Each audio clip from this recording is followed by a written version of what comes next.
미투 운동이 정치권으로 확산되고 있습니다. 안희정 전 충남지사, 정봉주 전 의원에 이어서 이번에는 민병두 더불어민주당 의원이 성추행을 했다는 의혹이 나왔습니다. 자세한 내용 전문가 두 분과 함께 짚어보도록 하겠습니다. 유용화 한국외대 초빙 교수 그리고 김우석 미래전략개발연구소 부소장 두 분 나오셨습니다. 어서 오세요. 네, 안녕하십니까? 네, 유용화 교수님. 네. 미투가 어디까지 번질지 모르겠다. 요즘 뭐 농담식으로는 발 뻗고 자는 분들 없다 이런 얘기까지 나왔는데 이번에는 또 민병두 의원이 성추행 의혹이 불거진 거죠? 그렇습니다. 예. 그러니까 지금 미투 운동이 이것이 위로부터 일어난 운동이 아니고요. 아래로부터 그동안에 억눌렸던 그리고 참았던 그런 사회 각곳에 또 사각지대 이런 여성들의 어떤 폭발성들이 드러나면서 실제로 뭐 이것을 여성운동가들은 문화혁명이라고까지 얘기하고 있고 정치권에서도 이걸 어떻게 막을 길이 없다. 지방선거에서 그런 얘기들이 나오고 있어요.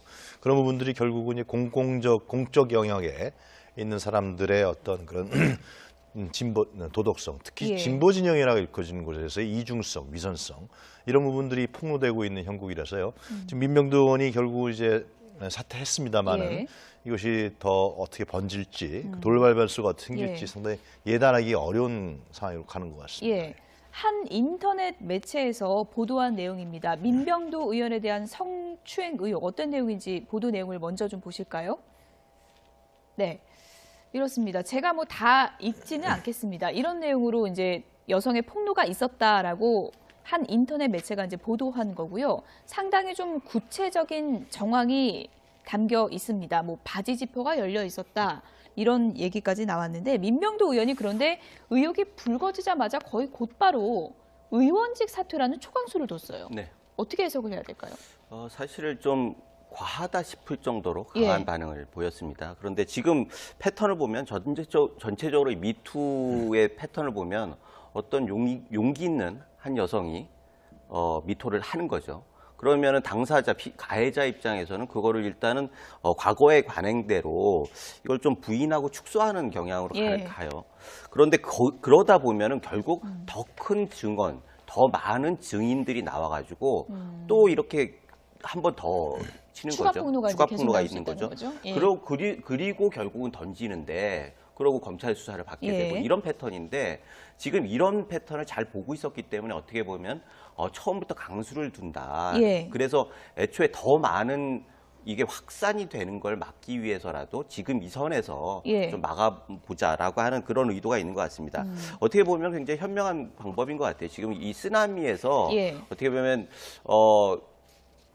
이게 앞에 있는 것만 막다 보면은 옆에 오는 그 많은 위협들을 감당할 수 없는 상황이 될 텐데 이런 면에 있어서는 모든 걸 던지는 모습을 굉장히 현명할 수 있다. 그러나 문제는 의원직이라고 하는 게 개인 혼자의 일이 아니라는 거죠. 그래서 의원실에 있는 식구들, 뭐 10명에 가까운 식구들도 있고 또 지역의 주민들과의 약속도 있고 그런데 의원직을 너무 가볍게 생각하는 거 아니냐라고 하는 반론도 있을 수 있어요. 그러나 그 중간에서 어느 지점에 하는 것들은 전적으로 개인의 선택일 거라고 생각합니다. 네, 성추행 의혹이 불거진 것에 대해서 민병두 의원이 어떤 입장을 밝혔는지 함께 그래픽으로 보시죠. 이렇게 입장을 밝혔습니다.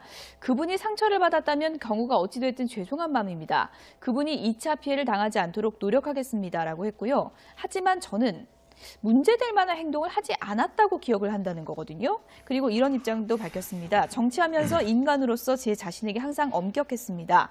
제가 모르는 자그마한 잘못이라도 있다면 항상 의원직을 내려놓을 생각을 갖고 있었습니다라고 하면서 의원직을 내려놓고 미투 운동 지지하겠다 이런 입장을 밝혔습니다. 유용화 교수님. 의원직 사퇴하는 이제 초강수를 뒀는데 근데 이제 이 입장을 보면요. 문제될 만한 행동은 하지 않았다고 하거든요. 문제될 만한 행동을 하지 않았는데 왜 의원직을 내려놓습니까? 이게 좀 논리적인 모순 같은데요. 뭐 좀 차이가 있다라고 이제 변을 하는 거죠. 뭐 위계라든가 특히 이제 낙선한 상황에서 뭐 상당히 뭐 돈이라든가 그런 분들 여유롭지 않은 상황에서 벌어진 일이기 때문에 권력이나 위계에 의한 그런 성추행이나 성폭행은 아니라고 이제 얘기를 하는 것이죠, 결국. 그리고 또 이제 민주당에서의 간부들이 예를 들면 왜 의원직을 내려놓느냐 이렇게 왜냐하면 지금 이제 5석 차인데 한국당에는 한 4석으로 되고 여러 가지의 이제 문제가 있으니까는 의원직 내려놓는 것을 좀 만류하는 뭐 그러한 것 같은데 저는 잘했다고 생각합니다. 그건 왜 그러냐 하면은 물론 이번에 일어난 사건 부분에서 경중의 차이는 분명히 있을 예. 것입니다. 분명히 있겠죠. 그거는 인간이 행한 부분이지만. 그러나 이제 이 정치권에서 이런 부분들을 가장 궁극적인 책임을 져야 정치권에서 그 책임을 진다는 의미에서는 예. 전 민병두 의원이 의원직을 내려놓은 건 상당히 하여튼 전향적인 자세라고 생각하고요. 예. 그리고 그걸 민주당에서 예를 들면은 말린다. 그래서 이제 최종 의원직을 사퇴하게 되면 이제 그 국회에서 예. 의원들이 이제 투표를 하거나 만약 회기가 열리려면 이제 국회의장이 그걸 결정하게 돼 있단 말이죠. 예. 사표를 어떻게 뭐 진행될지 봐야겠지만은 이러한 부분에서 예를 들면 지금 이런 부분이 있는 거죠. 그러니까 지난번 그 청와대 여야 대표회담에서 그 이 문제가 나왔을 때 홍준표 대표로 나왔을 때 그 대표들이 취했던 행동 자체가 이 미투 운동에 대한 어떤 그 파급력이라든가 진지함이라든가 상당히 폭발력 이런 부분에 대한 인식보다도 상당히 뭐 농담을 하고 막 그랬단 말이죠. 청와대 회동 말씀하시는 네, 거죠? 그렇죠. 예. 예, 거기 송준표 대표가 얘기했을 때 뭐 예. 다른 대표들도 마찬가지로 그런 농적으로 이걸 예. 했단 말이죠. 그런 부분들은 지금 정치권에서 이 미투 운동이 어느 정도 수준이고 어느 폭발력이고 이것이 어떻게 진행되고 있다라는 진지성과 이런 치열함을 잘 모르는 것이거든요. 그런 측면에서 봤을 때 민병두 의원이 어떤 일을 했던 간에 자기 자신이 이렇게 공표됐을 때 그 책임을 지고 의원직을 사퇴했다라는 예. 것은 저는 전향적인 자세라고 생각되고요. 이런 부분들이 민주당에서 이제 민주당이나 이제 정치권에서 이 미투 운동을 정쟁의 수단이라도 정쟁의 도구로 바라볼 것이냐, 예. 아니면 진짜 그 동안에 갇혀 있었던 어떤 여성들의 그런 폭발적인 혁명성으로 볼 것이냐라는 차이는 굉장히 중요한 자세가 될 거고요. 그것이 2차 피해, 3차 피해 왜곡되지 않도록 그리고 이제 지방선거에서 그런 부분들이 어떻게 드러날 거냐 이게 예. 중요한 변수가 될 것 같아요. 김우석 소장님, 그래서 이런 얘기도 나옵니다. 민병두 의원이 이거 의혹 불거지자마자 의원직을 내려놨기 때문에 앞으로 여의도에서 이런 거 불거지면 다른 의원들도 의원직 내려놔야 되는 거 아니냐 이런 얘기도 나오고 있습니다. 예, 예. 케이스들이 여러 가지가 있어요. 지금 정봉주 의원 같은 경우에는 끝까지 완주를 하겠다 그렇게 얘기를 하는 거고 박수현 그 전 대변인 같은 경우에 충남지사를 잠깐 멈칫했다가 결국 다시 등록을 하면서 예. 더 큰 또 반작용이 있었어요. 그런 것들이 전체적으로 여러 가지 레퍼런스가 쌓이고 있다고 생각합니다. 그래서 민병두 의원은 거기에서 아주 극단적으로 좀 과하다 싶을 정도로 대응을 했는데 말씀하신 대로 저도 그런 것들은 의미가 있다고 봅니다. 그래서 이 안의 스펙트럼 중에서 무엇을 선택할 것인가는 예. 이제 안착이 될 것 같고 사실 미투라고 하는 게 지금 레퍼런스가 없어요. 우리 사회에서는. 사실 이거는 예전에 꿈도 못 꾸던 일인데 검찰 조직에서 직원이 일반 예. 직원이 상사를 상대로 미투를 한다라는 건 과거에서는 상상할 수 없는 일이었거든요. 그렇죠. 이런 일이 벌어지면서 결국 사회가 전체적으로 큰 변혁을 겪게 되는데 이런 상황에서 내가 어떻게 처신을 하면 좋을까라고 하는 여러 가지 혼란들이 있는 것 같습니다. 그래서 이런 부분들에 대해서 여러 가지 사례들이 나오고 거기에 대해서 일정 정도 사회적으로 합의할 수 있는 정도 예. 그런 것들이 나올 텐데 지금 이거는 아직 과정 중이기 때문에 예. 좀 더 지켜봐야 할 상황이다. 어쨌든 보여집니다. 예. 제가 민병두 의원을 변호할 생각은 전혀 없는데요. 예. 오늘 이제 그 언론에 민병두 의원의 부인인 목 씨가 예. 페북에 올린 글이 나왔어요. 예. 그러니까 이 사실이 이제 폭로돼서 민병두 의원이 자기한테 상의를 했다. 그랬을 때 자기는 1초의 기다림도 없이 사퇴하라 그랬다. 예. 그리고 이제 민병두 의원을 자기는 보듬겠다. 이런 글이 장문의 글이 올라온 봤는데요. 예. 하여튼 뭐 이 결과가 어떻게 영향을 미칠지 모르지만은 하여튼 전향적인 결단이 아니냐 그런 생각이 드네요. 예. 어쨌든 유 교수님 지금 민주당 예. 상당히 곤혹스러울 수밖에 없는 그런 상황이고. 그래서 저는 예. 민주당이 예. 이런 부분에 대처하는 부분이 굉장히 중요하다고 생각합니다. 특히 이제 왜 진보 진영만 이러냐 이렇게 얘기할 것이 아니라 예. 그거는 여태까지 진보 진영에서 얘기했던 인권이라든가 이런 부분들이 이중성과 위선성을 드러냈다고 해서 더 집중적인 타격을 받는 것이거든요. 물론 이제 야당 대표가 좌파 쪽에 더 일어났으면 좋겠다 이렇게 얘기한 것도 상당히 좀 우스꽝스러운 얘기입니다만은 이런 부분들이 정쟁의 수단이라 도구화하게 되면은 이 폭로한 여성들이 2차 피해, 3차 피해로 가면서 왜곡되는 과정으로 예. 겪게 됩니다. 그러다 보면은 이러한 미투 운동을 통해서 어떤 여성의 인권 문제라든가 사각지대에 있던 인권 문제라든가 성적인 평등성이라든가 이런 부분들이 제대로 우리 사회에 실현되지 예. 못할 가능성이 크다라는 것이죠. 그래서 난 정치권이 이 문제를 정쟁의 도구나 수단으로 하지 말고요. 자정운동도 벌이고 그래서 이것을 어떻게 국가에서 예를 들면 제도적으로 법적으로 장치를 만들 거냐 이러한 고민들을 하는 것이 제가 봤을 때는 예. 중요하지 않을까 생각이 들어요. 맞습니다. 예. 지금 왜 진보냐 왜 진보 진영이냐 이렇게 문제 제기를 하기보다는 결국은 이게 기획할 수 있는 게 아니에요.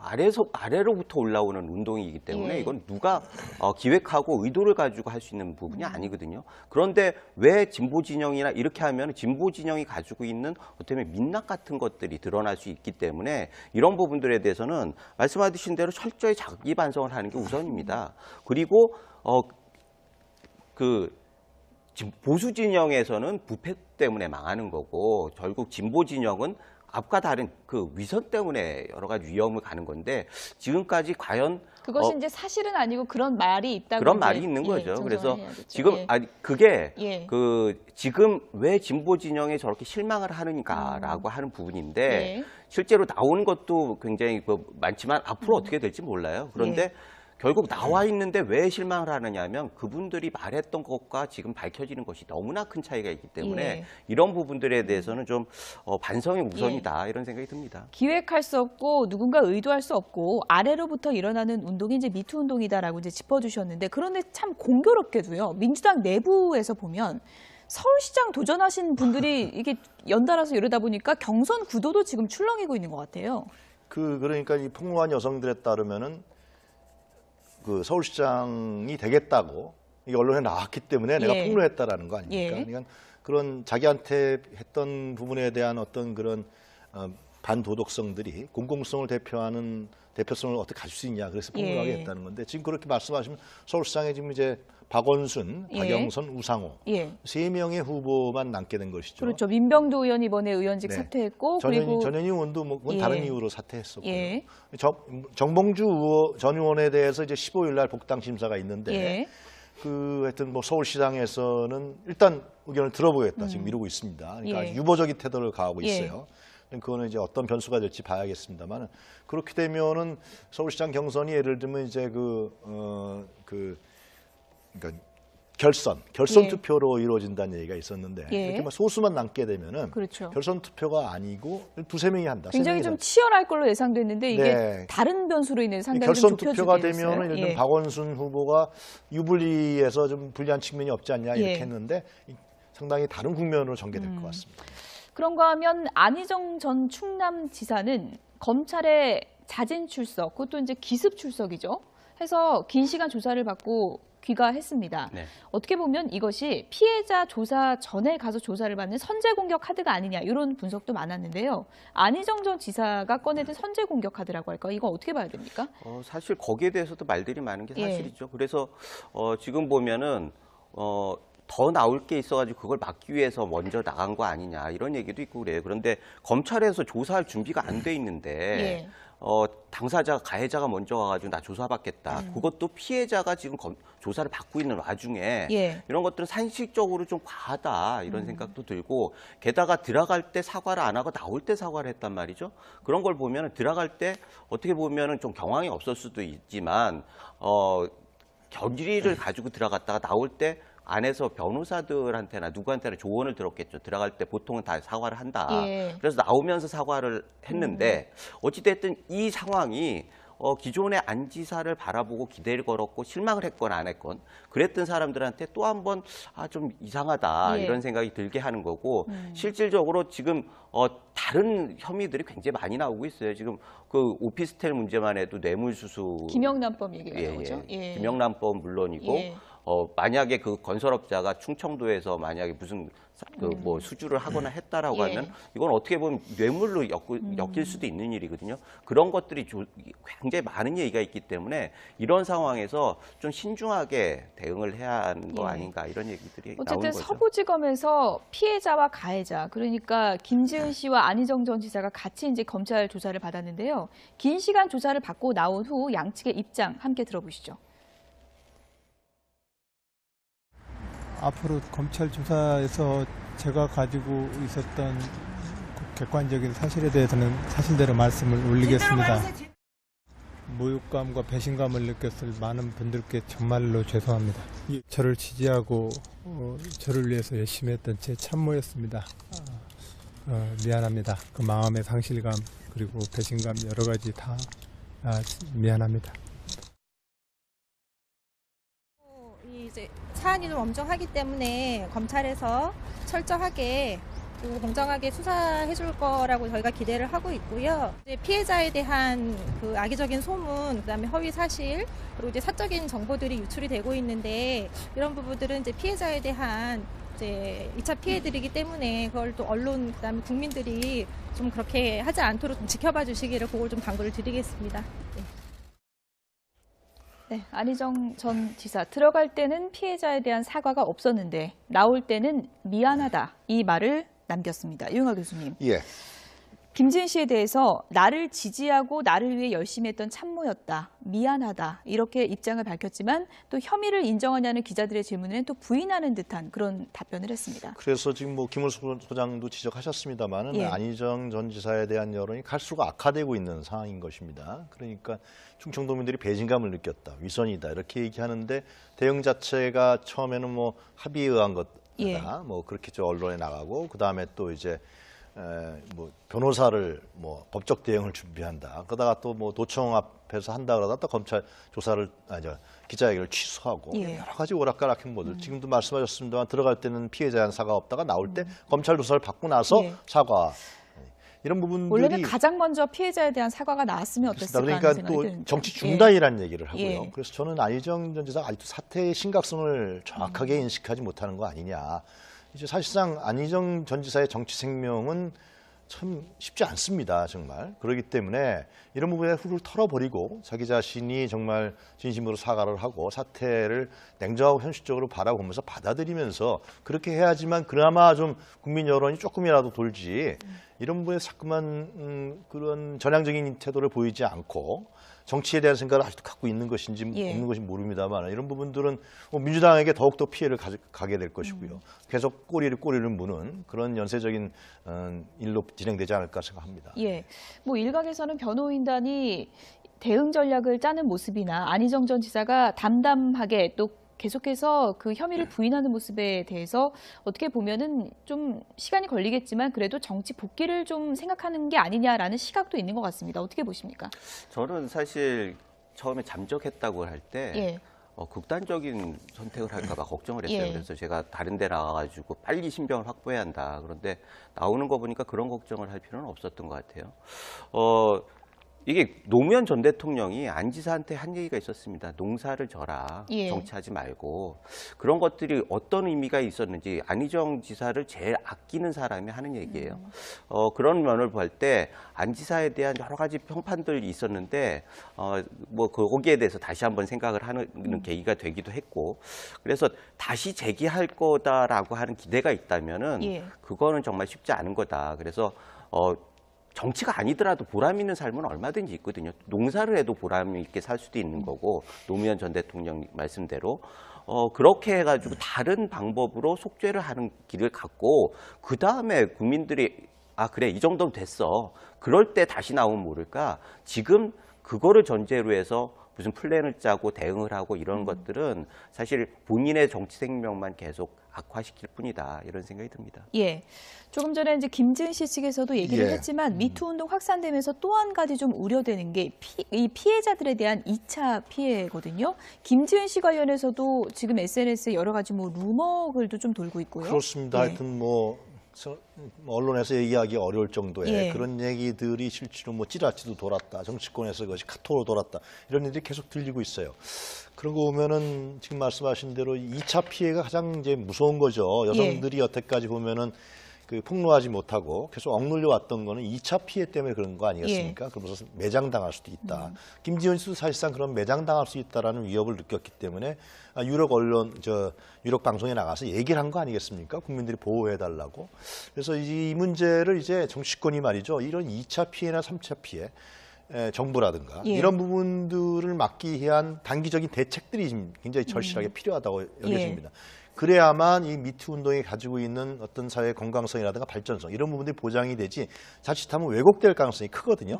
그래서 이런 부분들은 지방선거에 미칠 영향만 꼼꼼하게 따지지 마시고 예. 책임성을 갖고 이런 부분들이 제대로 우리 사회가 적극적으로 대응하지 못했다라는 측면에 대한 정치권들이 자성이 있어야 되는 것이죠. 예. 그래서 그것을 법적 제도 장치를 어떻게 할 것이냐 이런 부분에 대한 고민을 하는 것이 오히려 지방선거에서 승리할 수 있는 예. 길이 될지 않을까 그런 생각이 드네요. 미투 운동이 뭐 앞으로도 계속될 것으로 예상해 볼 수 있는데 그 미투 운동 폭로가 나왔을 때 그것을 가해자들이 어떻게 대응하느냐 이 부분도 또 국민이 주시한다는 걸 잊지 말아야 될 것 같습니다. 화제를 바꿔서요. 북미 정상회담 관련 얘기를 좀 해보도록 하겠습니다. 김우석 소장님, 네. 김정은이 트럼프 미국 대통령을 초청하지 않았습니까? 북미 정상회담 카드를 미국으로 보내는데 별도의 특별 메시지가 있는 것으로 알려졌습니다. 네. 예측을 해본다면 어떤 걸까요? 저는 그 얘기가 나왔을 때 언뜻 그 얘기를 했어요. 그 미국 인질들 풀어주는 거 아니냐. 예. 그럼 뭐 여기 YTN에서도 똑같은 얘기를 했는데 예. 뭐 같이 듣는 사람도 그럴 법하다 그랬는데 그 얘기가 아직 안 나왔어요. 예. 그런 걸 보는데 그건 굉장히 중요한 카드입니다. 사실 원비어 때문에 미국이 굉장히 북에 대해서 안 좋은 감정들을 갖게 예. 됐는데 그런 것들을 풀 수 있는 미국 국민들에게 그런 것들을 풀 수 있는 가장 좋은 방법 아니겠습니까? 그래서 그 부분은 역시 잘 그 대응을 하면은 성사에 굉장히 도움이 되는 카드다라는 생각이 들고 예. 지금 같은 경우에는 사실 김정은은 정말 더 이상 버틸 수 없을 정도로 압박을 받고 있는 것 같아요. 그래서 미국 같은 경우에는 우리 압박이 통했다 이렇게 예. 얘기를 하는 거고, 그래서 양쪽에서 어떻게 보면은 아주 격식을 깨고 굉장히 처음부터 적극적으로 이렇게 오는 거 아니겠습니까? 그 과정에서 역시 우리 정부가 얼마나 잘 역할을 하느냐가 옥동자를 낳을 수 있느냐 못하느냐 예. 어떤 성과를 내느냐 못 내느냐 이런 거에 좌우가 될 텐데 우리 정부는 확실히 그런 것들을 가지고 있어야 할 것 같아요. 목표의식을 잃으면 안 됩니다. 우리 목표는 미국도 그렇지만 국제사회나 우리의 목표는 북핵을 없애는 거거든요. 예. 그래서 핵이 없는 한반도를 만든다라고 하는 그 명제에 있어서는 절대로 양보할 수 없는 목표인 거고 거기에 집중해야 하는데 그 와중에 우리가 너무 큰 피해를 보면 안 되는 거예요. 그래서 예. 그렇게 현명하게 지혜를 모아가지고 양자의 협상 속에서 우리 실리를 챙기는 예. 그런 과정이 필요할 것 같습니다. 억류 미국인 석방 카드가 들어있을 것이다라고 예측을 해주셨는데 트럼프 미국 대통령이 뭔가 솔깃할 만한 걸 보내지 않았겠습니까? 어떻게 보십니까? 그 가장 중요한 건 핵 폐기에 예. 대한 구체적인 로드맵이라든가 핵 폐기 로드맵. 네. 그리고 핵 폐기에 대한 확실한 약속, 그리고 거기에 대한 구체적인 어떤 행동, 이런 부분들 아니겠습니까? 그래야만 실제로 북미 간의 정상회담이 이루어지는 것이고 트럼프도 예를 들면 올 11월에 중간선거 있는데 이렇게 자기가 자신이 했다라는 측면이 있는 것인데요.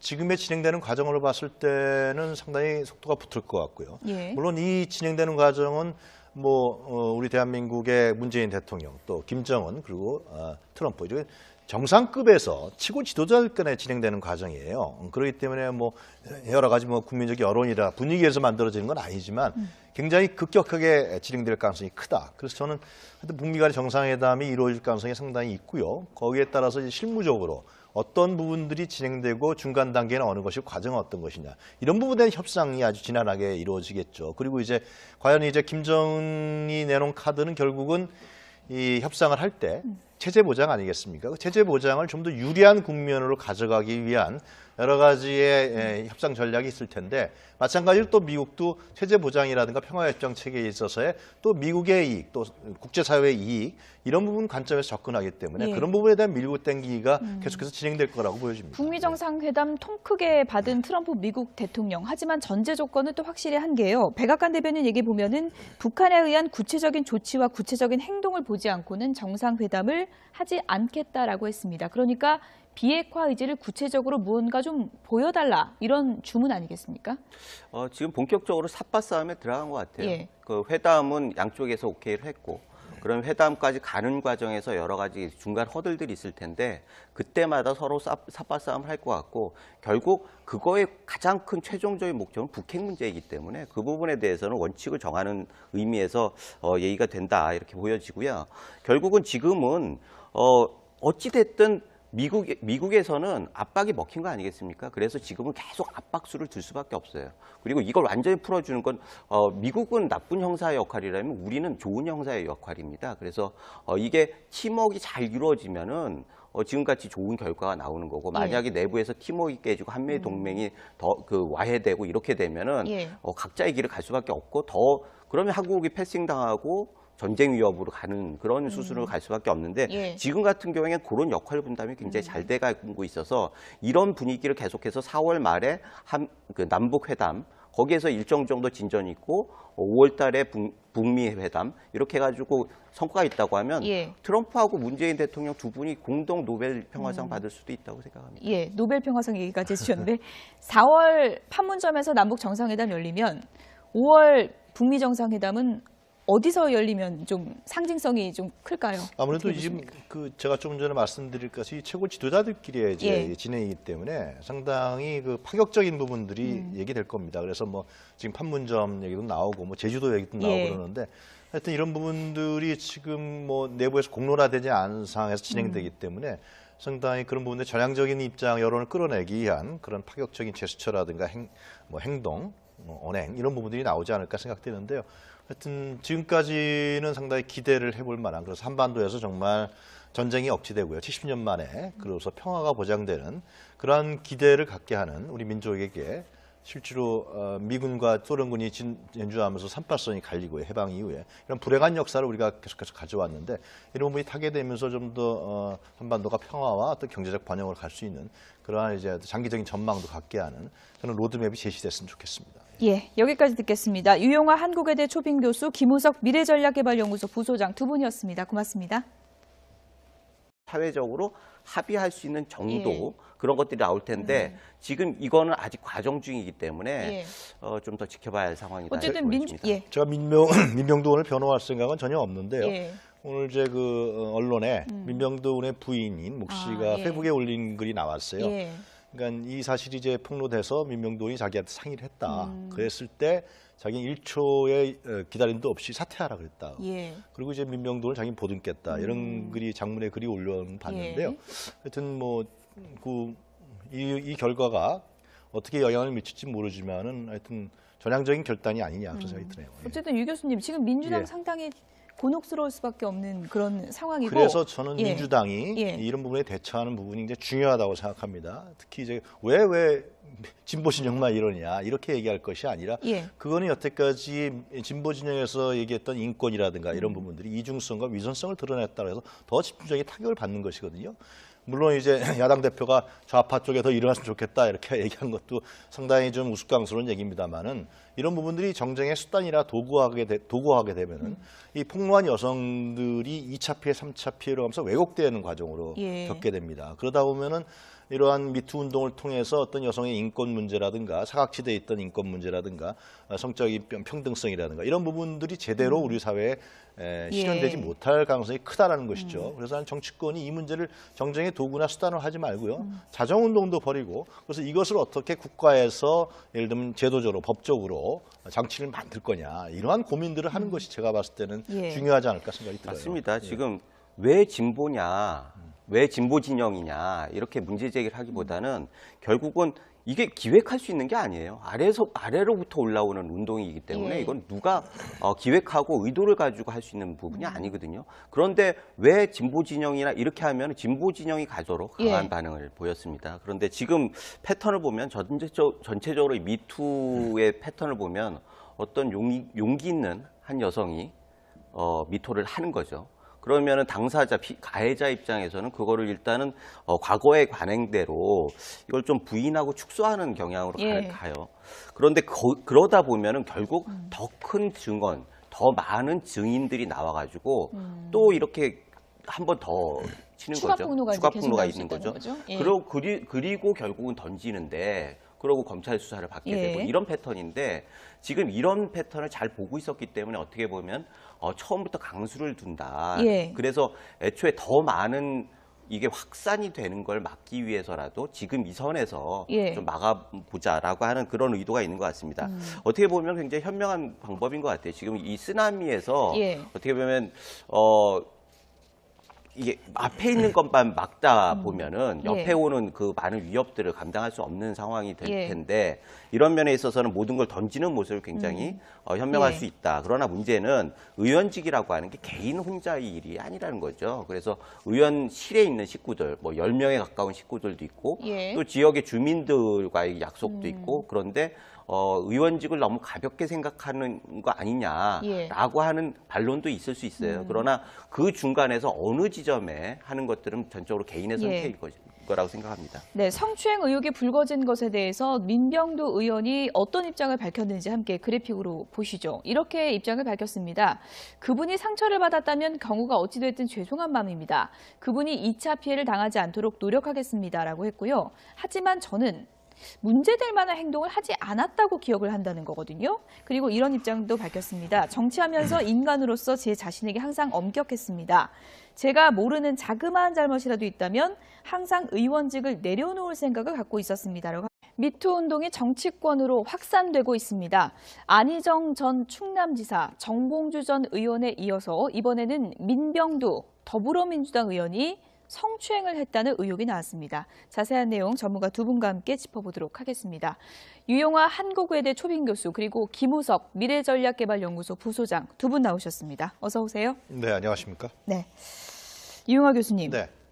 미투가 어디까지 번질지 모르겠다. 요즘 뭐 농담식으로는 발 뻗고 자는 분들 없다. 이런 얘기까지 나왔는데 이번에는 또 민병두 의원이 성추행 의혹이 불거진 거죠? 그렇습니다. 예. 그러니까 지금 미투 운동이 이것이 위로부터 일어난 운동이 아니고요. 아래로부터 그동안에 억눌렸던 그리고 참았던 그런 사회 각곳에 또 사각지대 이런 여성들의 어떤 폭발성들이 드러나면서 실제로 뭐 이것을 여성운동가들은 문화혁명이라고까지 얘기하고 있고 정치권에서도 이거를 어떻게 막을 길이 없다. 지방선거에서 그런 얘기들이 나오고 있어요.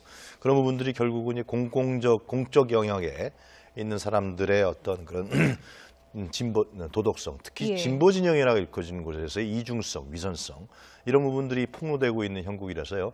지금 민병두 의원이 결국 이제 사퇴했습니다만은 이것이 더 어떻게 번질지 돌발발수가 어떻게 생길지 상당히 예단하기 어려운 상황으로 가는 것 같습니다. 예.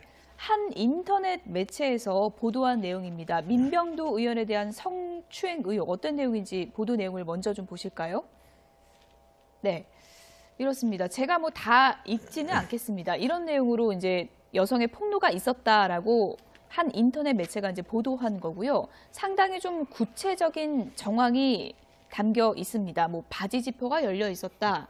이런 얘기까지 나왔는데 민병두 의원이 그런데 의혹이 불거지자마자 거의 곧바로 의원직 사퇴라는 초강수를 뒀어요. 네. 어떻게 해석을 해야 될까요?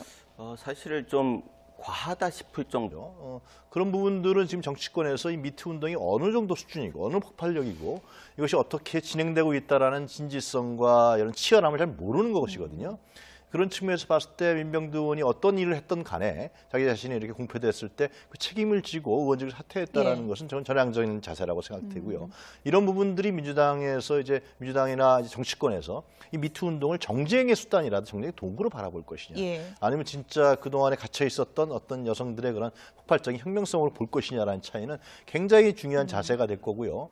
그것이 2차 피해, 3차 피해 왜곡되지 않도록 그리고 이제 지방선거에서 그런 부분들이 어떻게 드러날 거냐.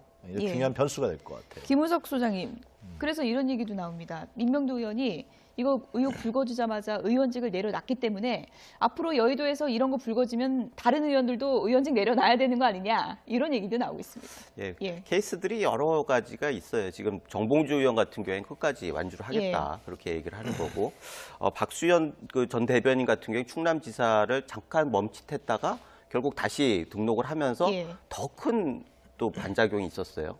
그런 것들이 전체적으로 여러 가지 레퍼런스가 쌓이고 있다고 생각합니다. 그래서 민병두 의원은 거기에서 아주 극단적으로 좀 과하다 싶을 정도로 대응을 했는데 말씀하신 대로 저도 그런 것들은 의미가 있다고 봅니다. 그래서 이 안의 스펙트럼 중에서 무엇을 선택할 것인가는 이제 안착이 될 것 같고 사실 미투라고 하는 게 지금 레퍼런스가 없어요. 우리 사회에서는. 사실 이거는 예전에 꿈도 못 꾸던 일인데 검찰 조직에서 직원이 일반 직원이 상사를 상대로 미투를 한다라는 건 과거에서는 상상할 수 없는 일이었거든요. 그렇죠. 이런 일이 벌어지면서 결국 사회가 전체적으로 큰 변혁을 겪게 되는데 이런 상황에서 내가 어떻게 처신을 하면 좋을까라고 하는 여러 가지 혼란들이 있는 것 같습니다. 그래서 이런 부분들에 대해서 여러 가지 사례들이 나오고 거기에 대해서 일정 정도 하면서 의원직을 내려놓고 미투 운동 지지하겠다 이런 입장을 밝혔습니다. 유영하 교수님. 예. 의원직 사퇴하는 이제 초강수를 뒀는데 근데 이제 이 입장을 보면요. 문제될 만한 행동은 하지 않았다고 하거든요. 문제될 만한 행동을 하지 않았는데 왜 의원직을 내려놓습니까? 이게 좀 그게 이제 논리적인 모순 같은데요. 뭐 좀 차이가 있다라고 이제 예. 변을 하는 거죠. 뭐 위계라든가 특히 이제 그 낙선한 상황에서 뭐 상당히 뭐 돈이라든가 그런 것들이 여유롭지 않은 상황에서 벌어진 일이기 때문에 권력이나 위계에 의한 그런 예. 성추행이나 성폭행은 아니라고 이제 예. 얘기를 하는 것이죠. 결국. 그리고 또 이제 민주당에서의 간부들이 예를 들면 왜 의원직을 내려놓느냐 이렇게 왜냐하면 지금 이제 5석 차인데 예. 한국당이나 4석으로 되고 여러 가지의 이제 문제가 있으니까는 의원직 내려놓는 것을 좀 만류하는 예. 뭐 그러한 것 같은데 저는 잘했다고 생각합니다. 그건 왜 그러냐 하면은 물론 이번에 일어난 사건 부분에서 경중의 차이는 분명히 있을 예. 것입니다. 분명히 있겠죠. 그거는 인간이 행한 부분이지만. 그러나 이제 이 정치권에서 이런 부분들을 가장 궁극적인 책임을 져야 정치권에서 그 책임을 진다는 의미에서는 예. 전 민병두 의원이 의원직을 내려놓은 건 상당히 하여튼 전향적인 자세라고 생각하고요. 예. 그리고 그걸 민주당에서 예를 들면은 말린다. 그래서 이제 최종 의원직을 사퇴하게 되면 이제 그 국회에서 예. 의원들이 이제 투표를 하거나 만약 회기가 열리려면 이제 국회의장이 그걸 결정하게 돼 있단 말이죠. 예. 사표를 어떻게 뭐 진행될지 봐야겠지만은 이러한 부분에서 예를 들면 지금 이런 부분이 있는 것이죠. 그러니까 지난번 그 청와대 여야 대표회담에서 그 이 문제가 나왔을 때 홍준표 대표로 나왔을 때 그 대표들이 취했던 행동 자체가 이 미투 운동에 대한 어떤 그 파급력이라든가 진지함이라든가 상당히 폭발력 이런 부분에 대한 인식보다도 상당히 뭐 농담을 하고 막 그랬단 말이죠. 청와대 회동 말씀하시는 네, 거죠? 그렇죠. 예. 예, 거기 송준표 대표가 얘기했을 때 뭐 예. 다른 대표들도 마찬가지로 그런 농적으로 이걸 예. 했단 말이죠.